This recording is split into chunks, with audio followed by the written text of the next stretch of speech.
Hi guys, Alex here, Blue Moon Rising TV. City won 2-1 over Swansea last night, so we thought by celebrating to come down to the seaside. Stephen, first thoughts of the game last night? Very good. We won, that's all that matters. It was nearly impressive as this view. Look at it, it's beautiful here. And yeah, it was good. We're through to the next round. What more can you want?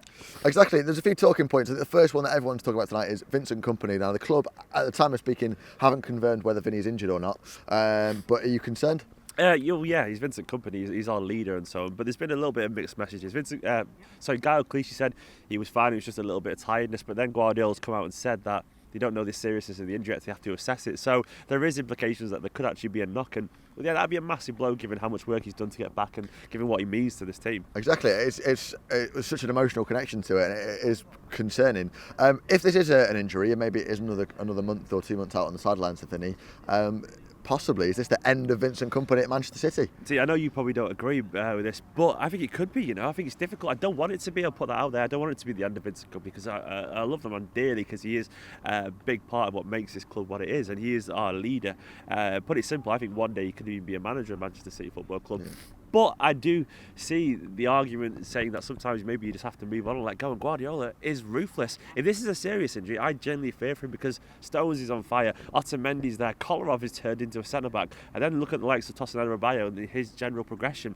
I don't think he's going to show any kind of form of sympathy. I think he's quite ruthless. Do you not think then that perhaps that we owe Kompany a sort of loyalty to give him that extra chance? Because this isn't like he's playing badly, he's not treated with any disrespect. The Kompany is desperate to play, get involved, that we owe it just until the end of his contract at least, just to give him those chances to keep getting back and keep getting back into the team. Because we know that when he's on full fitness, he probably is still a better player than Otamendi and Stones. Yeah, there's always that argument, and I do agree to an extent, but I guess you probably would have owed Joe Hart a chance to prove he could play as well in a certain way, and you could have owed Yaya Toure a chance to prove he could press and whatever. But Yaya didn't take his chances when they were given to him, and perhaps Joe Hart, I would argue maybe Joe Hart still deserves a chance to get back into the team. The thing is, at the end of the day, it's a different cause, but it always ends up the same problem. If someone can't play in a certain way, be it through injury, be it through not being able to play the style, if they can't contribute to the team because they're injured or whatever, I don't say I agree with that necessarily, but Pep will be thinking, can I rely on someone who's you can't rely on? That's what he's thinking, and what he wants more than anything is cohesion, and he's got a defence that's working very well. He's got a youngster he obviously wants to use, and he's got people like Kolarov. I think he might think, as much as it will pay him to do it, I think he might think this might not be worth the hassle because then I've got to constantly keep breaking up the team for a defender, trying to find that cohesion once again. I do want Vincent Kompany to stay and I want him to get back injured, but I do question Guardiola. It takes me back to the very first thing he said when he joined in the press conference. He said the most important thing for Vincent Kompany is to be fit, and after that then we will see. And he said it with quite a very serious tone. It was very much he has to be fit, as in if he wants the future of Man City, he has to be fit. So, well, let's throw it out to the comments because I think you and I both disagree on it quite a lot. I personally think that maybe, even if it means he's fourth choice or even fifth choice, let's keep it around the club as long as Vinny wants to stay here. Yeah, I do agree with that. But I think a lot of people are saying, especially on Twitter and social media, people are arguing, is this the end of Vincent Kompany? Let us know what you make of that in the comments. Now, you mentioned Tosin, obviously, who got 5 minutes last night. Let's talk about all the young players who featured. Ducked his surname there. I've tried to pronounce it, I can't. Garcia obviously had a very impressive game. Angelino played 45 minutes. Played the whole thing, didn't he? No, came on. No, came off at time. Not half time because just afterwards. But let's talk about the young players. Let's talk about Garcia first. Then, how did Garcia perform for you last night? Garcia was excellent. I think we might find ourselves a potential top class player there. He would be someone who would be worth 20+ million quite easily in a year from now potentially if he plays quite a few more games. He's excellent. He understands Guardiola's game. He was mature, very precise with everything he did last night, and he looked kind of player who just fits into any team confidently. A lot of young players when they get involved, and understandably they have a little bit nervous. And they take a while to get over that initial "what am I doing here?" That feeling like they don't belong straight away. But Alex Garcia did.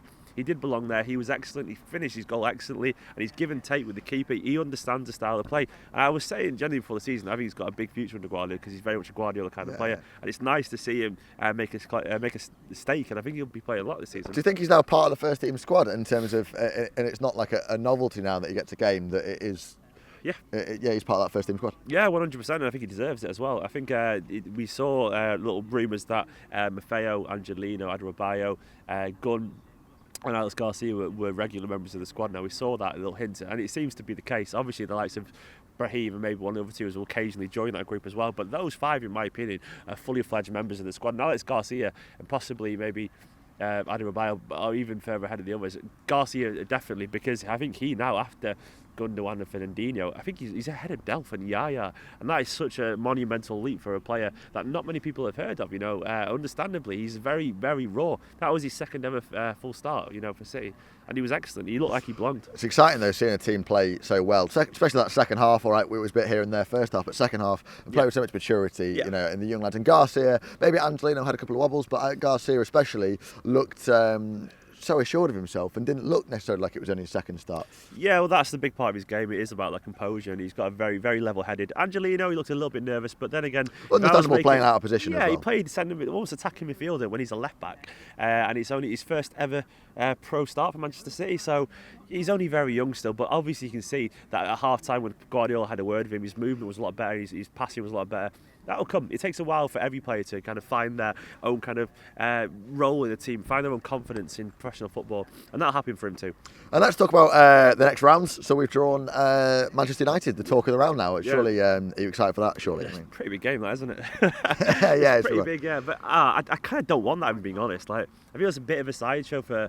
I think it's a game neither manager wants, because both managers want to play their weakened teams in that, and they can't now. I just don't think it'll happen. I just don't think that both managers won't take that very seriously. No room for little Garcia? I would play him personally, but I just don't think it's going to happen. Guardiola is the kind of person who would do that, but I think both teams will go full Evans there because it's such a big game and the eyes of the world will be staring at it. Either way, it's going to be a massive tight, whoever plays, and there's going to be no way City versus United can go under the radar, League Cup or not. No. Let's throw it out then. Guys, get in touch. Let us know what you think about Vincent Kompany getting a game last night, and if you think this is the end of Vincent Kompany. Let us know. Are you excited to see all the young players? Who do you think was the man of the match? Garcia, are we excited about Garcia? Brahim as well. Of course, Brahim Diaz, the little kid getting a game. It's awesome, He's not a number 9. He played up front, but I think that was just to get him on the pitch more than anything, which I liked seeing that. But yeah, he's got a big future as well. Certainly, it looks that way. And Manchester United, let us know which team would you play. Would you play the kids? Are you going to play the first team? Let us know what you think in the comments below. Give it a like while you're there. It's deceptively cold out here. I know it looks sunny, nice now, but there is definitely a little bit of wind going on. But let us know what you think in the comments. Subscribe to Blooming Rising. See you next time. See you later.